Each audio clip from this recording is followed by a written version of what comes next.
Hamza. Hi, David. How are you? I'm doing well. It's a pleasure to meet you.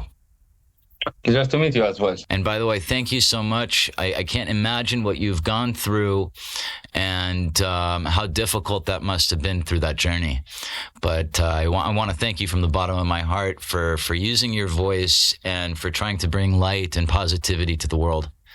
Thank you. Actually, I consider it a duty on my behalf to do what I'm doing right now. I do it out as of from a self-interest position. So people can understand what it was like, because you were born in Gaza, and that not a lot of people are talking about their experience there firsthand. So basically, I was born in 1997 in the Gaza Strip. I was born in a good neighborhood compared to the other neighborhood in the Gaza Strip, which is a Rimal neighborhood. It's something close to Al-Shifa Hospital. I was born to something I call an open-minded family compared to the other Gazans, which helped me to not fail for the jihadist propaganda and the political Islamist movements in the Gaza Strip and in Palestine in general. So when you were born there, what was the environment like, surrounding you as a child and through your years there? Basically, the years that I remember, it was after Hamas took control of the strip post 2005 when the Israelis withdrew from the Gaza Strip. This was unfortunately after 5 years of the Intifada and the violence. And it came unilateral from the Israeli side, which helped the jihadist organizations in Gaza to portray this as an achievement or as a victory they achieved, which helped them to get people's attention at least, and to get people out from their position, which is being angry at the legendary corruption that was aligned with the Palestinian Authority. That gained Hamas a popularity in the Gaza Strip before it even goes for elections. Right. It was supposed to be ran by the Palestinian Authority, and they came in and assassinate. I mean, that's the best way that I can put it, is they killed hundreds of people from Fatah so that they could assume power without an election. Am I recalling this correctly? Yeah, and they actually, even before they execute the Fatah members, they spent a couple of years doing some charity work in the Gaza Strip, because the legendary corruption for the Palestinian Authority was limited to their members. So the remaining population suffered from the economical condition in the Gaza Strip. Hamas managed to start some organizations that was supposed to help the poor people, the poor families in the strip, which is how they started in Gaza. That was their level one, and the level two is they managed to hijack all the mosques in the Gaza Strip, and the Gazan society is known to be religious, and religion is a good tool if you wanted to manipulate people. Right. And you're Muslim? Ex-Muslim. Ex-Muslim. What do you follow now? I'm an agnostic right now, so I'm no atheist now. So what was different for you being in Gaza? What do you think made you and your family different from all the other families who, bought into this propaganda? The first thing was my father, because of his job, he used to travel a lot. He lived a part of his life in the UK. He also worked with the many municipalities, including Tel Aviv municipality, by the way, before the Israeli withdrawal. So my father was aware of these Islamist movements, particularly the Muslim Brotherhood, and he always used to warn us and to not fall for their propaganda, to be aware if we went to the mosques, even in the schools, in the street, to be aware of these people, to not spend much time with. I'd say that was the stage number one for me. The stage number two was when I left Islam. because when I left Islam, my mind started to doubt any theory or any thoughts I used to believe in. I consider myself started from scratch. So I even questioned the thoughts and beliefs I have for the Palestinian-Israeli conflict or the Palestinian cause. I started to question the things they taught us when we were children. And what was that they were teaching you when you were children? Was it like, I mean, from what I hear, it's to hate Jews. It's, from the river to the sea, to, basically throw the Jewish people out to the sea.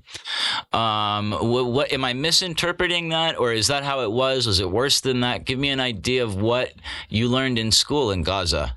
So what they learned us, it depends on where did you receive that education. Because it's not only limited to schools. Hamas uses the mosques for doing meetings, for doing lectures, for doing everything. So it's also a source of information for some people in the Gaza Strip. In fact, it's a source of information for the majority in the Gaza Strip. Also, when it comes to schools, you have to differentiate between UNRWA schools, the governmental ones, and the private schools. It was, I'd say, a modern anti-Semitism to start demonize the other side, which makes it hard for any Palestinians, especially the Gazans, to accept the idea of coexistence. Because once you start demonizing the other side or seeing it as the pure evil, you wouldn't accept any idea of coexistence or making peace with them. If it went to the education in the mosques, it becomes more dangerous and more extremist, because it's not only about Jews in the mosques, at least the mosques that Hamas controls. There you are taught to hate not only the Jews, but also the any other individual who might disagree with you when it matters to religion, whether it was a Christianity, even the secular Palestinians were considered kafir for them, which gives them a backdoor to justify killing these people. What was it like for you in Gaza? Were you subjected to violence? There is no verbal threats in Gaza. Hamas does not give us even that pleasure. Even when you just decide to write a post on social media, just criticizing any policy they do, you would receive a call within 1 to 3 hours, which says that it's either you delete that post or you are going to be jailed and tortured. And torture for Hamas is like, it's the daily routine. It's not a big thing for them. It's actually the normal situation for anyone who's politically against Hamas or does not adopt their ideology and have the dare to criticize them publicly. Personally, my first experience was in 2019 when I was first jailed by Hamas. How old were you? I was 21 back then. 21 years old. And when you were in jail, what did you personally experience? I think the question should be, what did you didn't experience in jails? So any crime that you might commit in Gaza does not involve severe torture unless you talk politics or you are somehow connected to the Israeli side. And that might not end well for anyone. For me, my first experience in 2019, it involved being tortured, but the only good thing about it was that I was with others in the same cell, which helped me to not lose myself in that cell. But after that, when you become for them a convicted criminal, and you might experience being jailed again, that would be a really hard experience for anyone, because they would isolate you in a small cell, and the torture they consider it as a daily routine. It starts at 8 a.m. when the employees come, and it ends at 3 or 4 p.m. when they stop. I'd say that most of the day you would be tortured, and the kind of torture depends on the person who is torturing you, or what are you being accused. And the things I've experienced and the things I've heard there I've never heard about it like in Guantanamo, in the most terrible cells that you can ever hear about. Yet now you're in Germany, right? And Yes. you're speaking to me. I'm in Los Angeles, California, and I find it amazing that you made it out, because from my understanding, it's extremely hard to leave Gaza. How did you leave? To make clear, I left Gaza before the war. I left Gaza like 1 month and 20 days before the war. Before October 7th? Yes. Wow. I left because that's when I was released, and my family managed to pay the price for Hamas. The situation before the war was somehow similar to the situation during the war, which is you have to pay to get out of Gaza. But to be clear about that, you pay for the Egyptian side, not to Hamas. And the bribe was somehow, I'd say, I'm sorry, I should have did that, but I'm forgetting many words in English. Anyway, the bribe was somehow manageable, because when I left Gaza, I paid like $700. But the situation during the war was much harder because, for example, when my family left Gaza before the Rafah operation, each single person had to pay a bribe, which is $5,000. $5,000, which is a big money in Gaza. For a guy in the US, he might think, okay, it's 5,000, but in Gaza, the monthly salary is like 400 to at maximum $500. So you are talking about like a 1 year salary. A couple questions that I wanted to ask you about Hamas and, the Islamic Jihad movement that's, also in Gaza, a Muslim Brotherhood. How have they gained so much power, not only now in the region, but throughout the entire globe? For instance, you see what's happening on college campuses all around the world right now. And how is it, do you think, that transcended globally?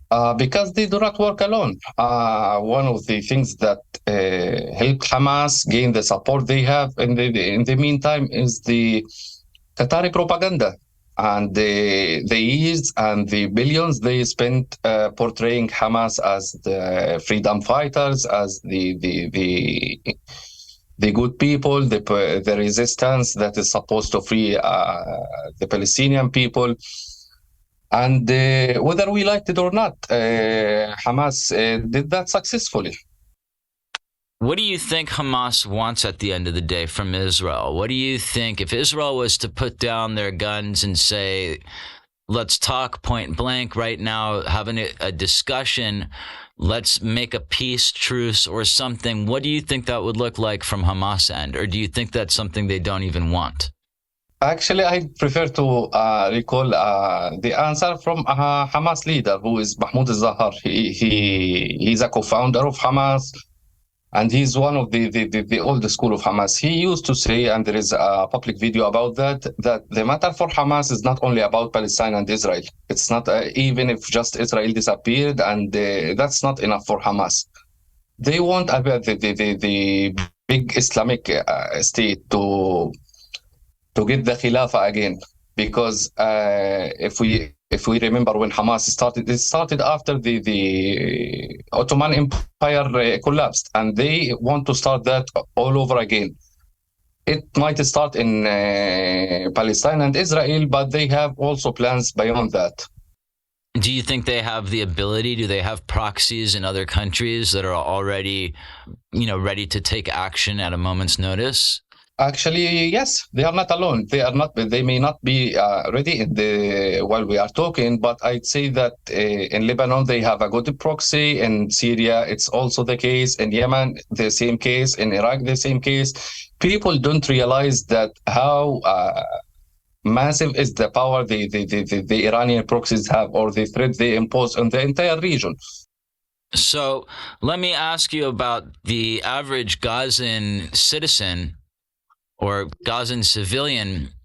What do you think their mentality towards Israel is? Mostly the Gazans were anti-Israel. Yes, there was a minority that believed in a two-state solution that used to believe in coexistence, but that was not the case for the majority.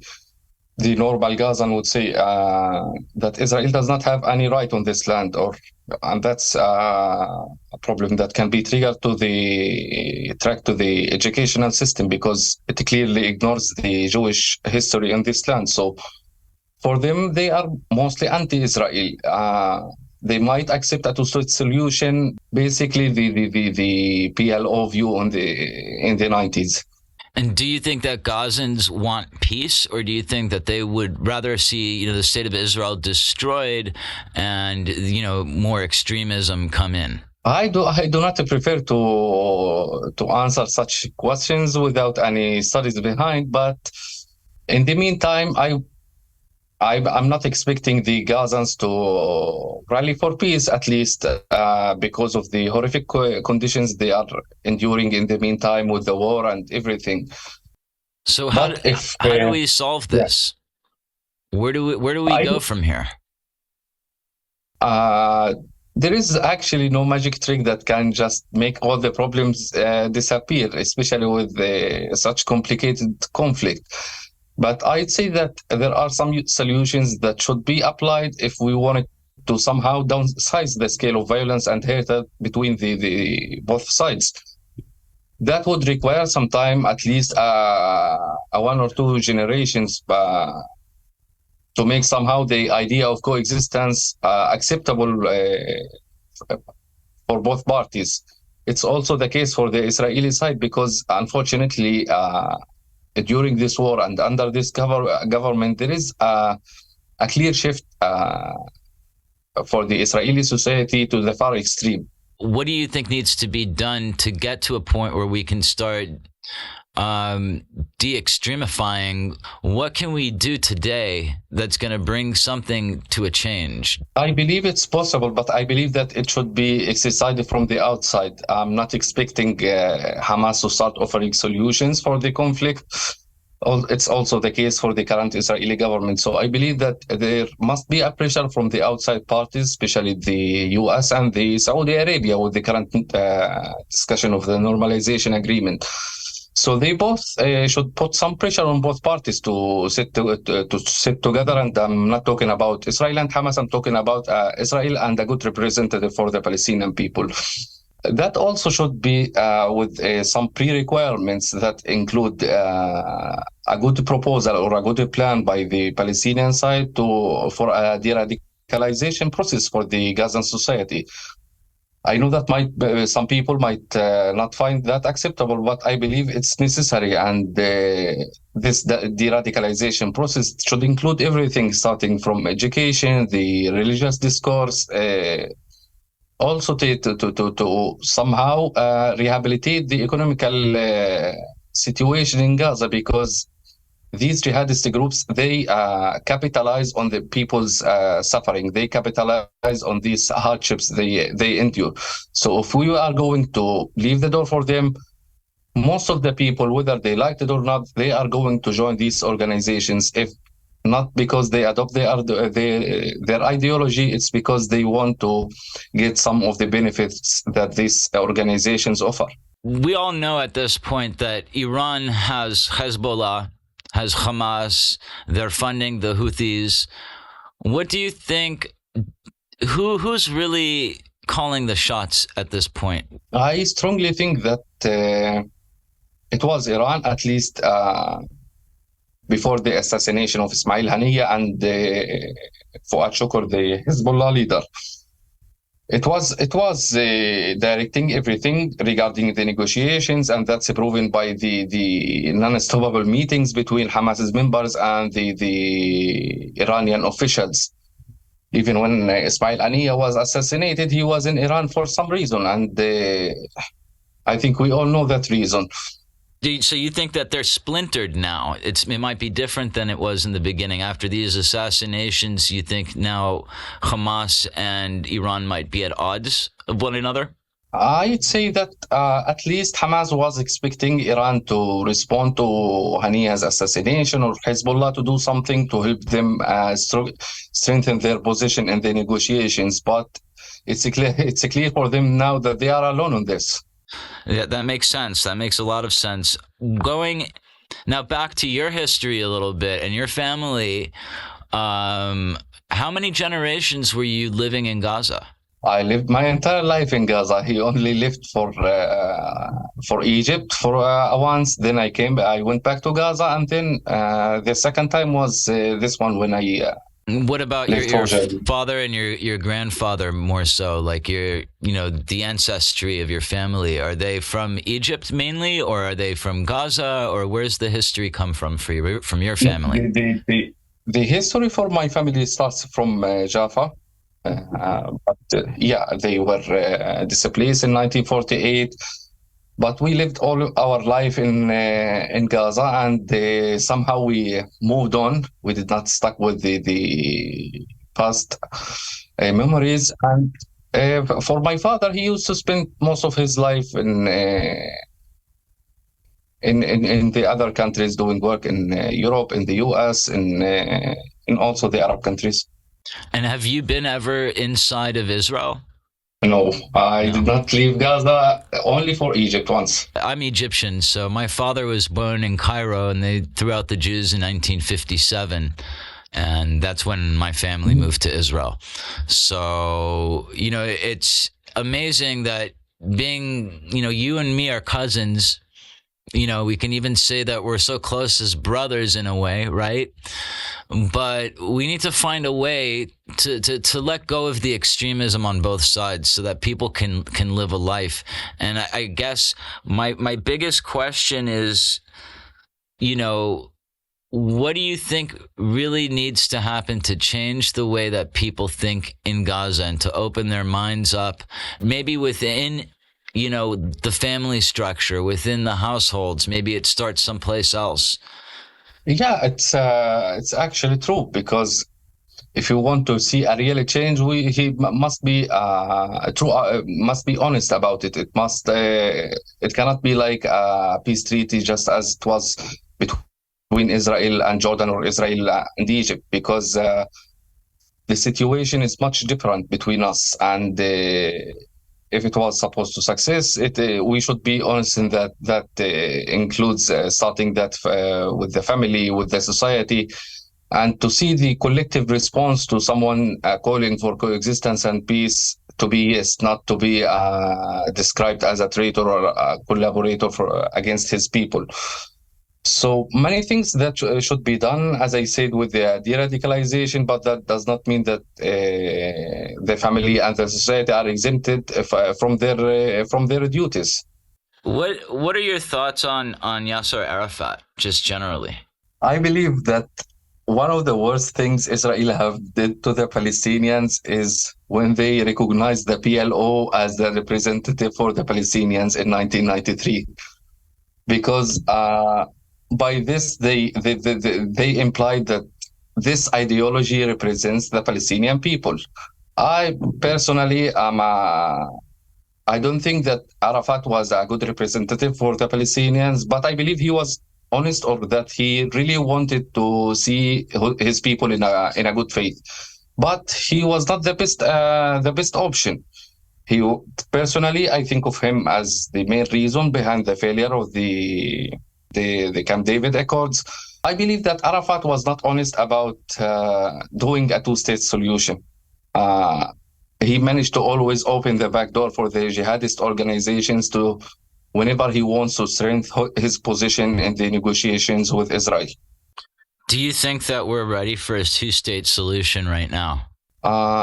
No, I don't even think that a two-state solution is a realistic talking point in the meantime, at least considering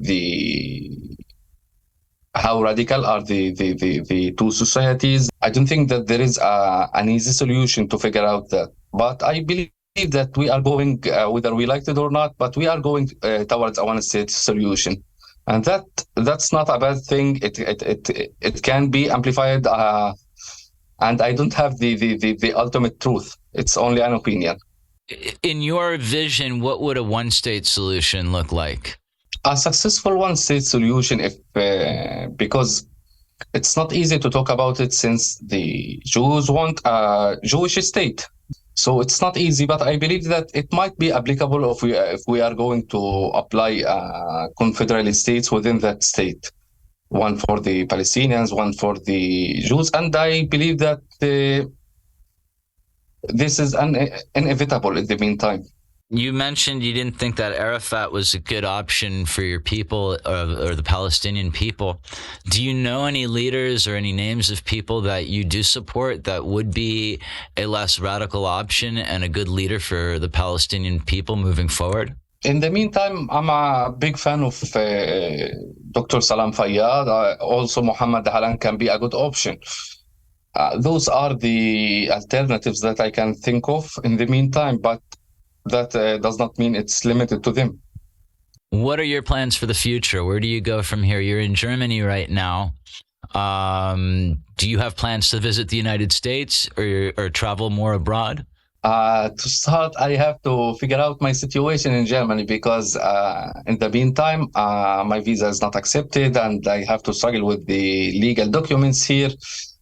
Even they might decide, as my lawyer said, they might decide to deport me back to Greece. So I have to figure out my situation here. But if my docs were accepted and everything went well, I'm planning to stay here in Germany because I somehow got used to the situation here. But I'm open for any visit to the US. What do you think is the biggest difference for you? It must be such a shock and such a vast difference between coming from a place like Gaza to going to a modern country like Germany.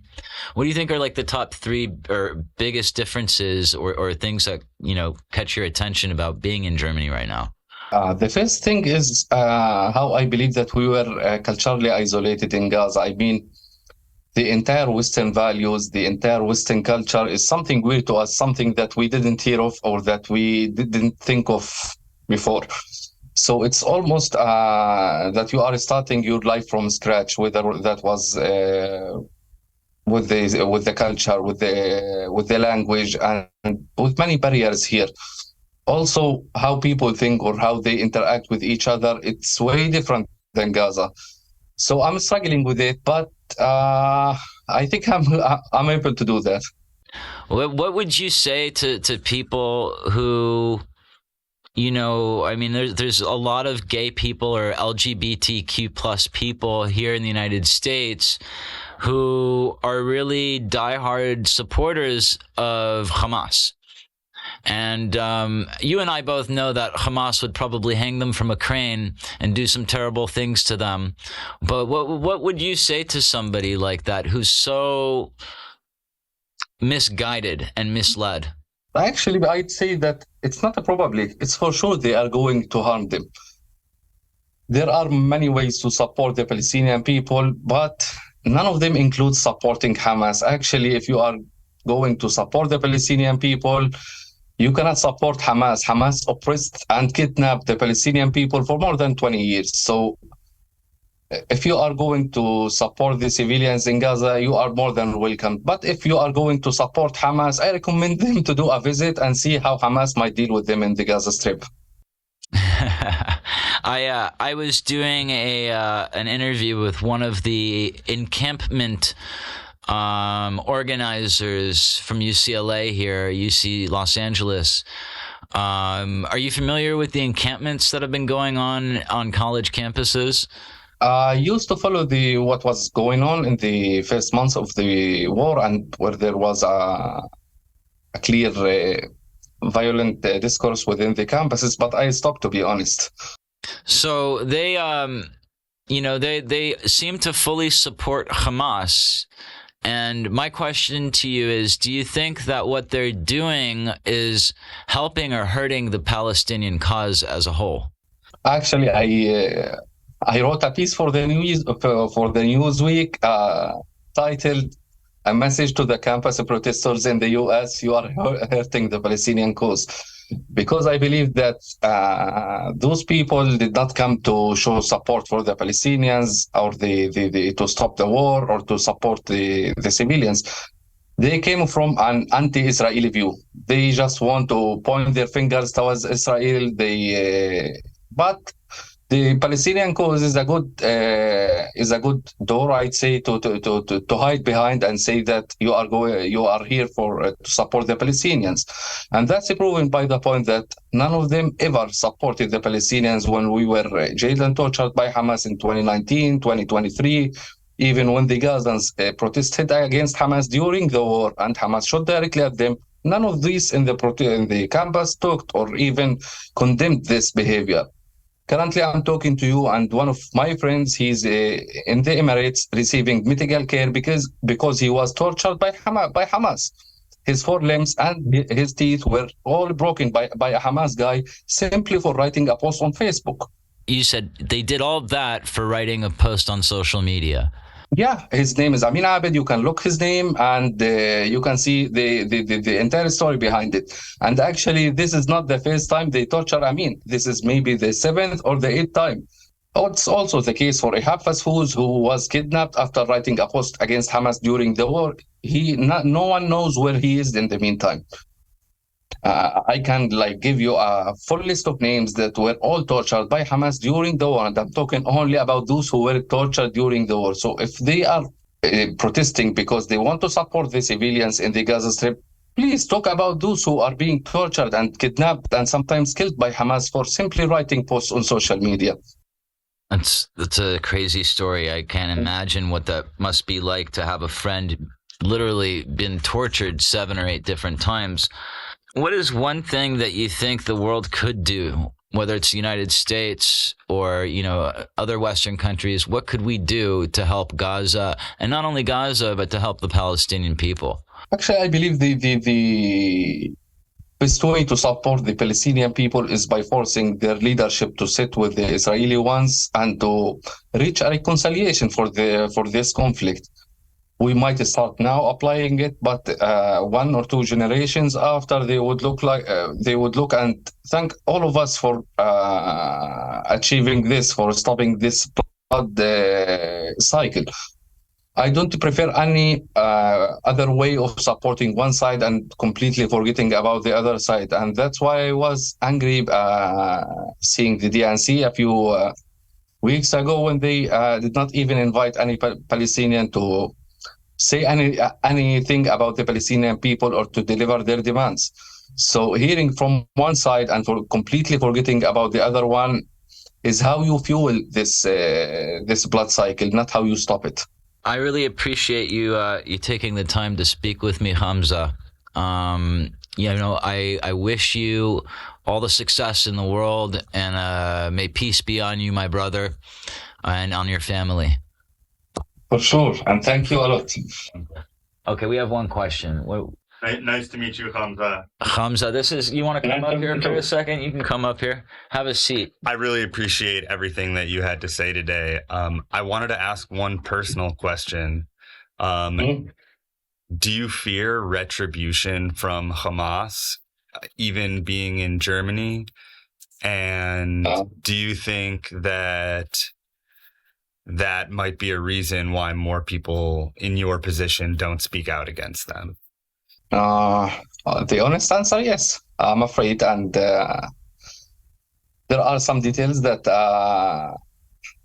I'm not allowed to share in the meantime, but I'd say yes. Everyone who criticizes Hamas gets attacked and threatened like it's our daily routine. It's 7 days a week, and the most thing that I hate about this thing is that you are being attacked by your people. That was a great question. We have to find a way to move past this conflict because it's too many people are suffering on both sides. Salam alaikum. Wa alaikum salam.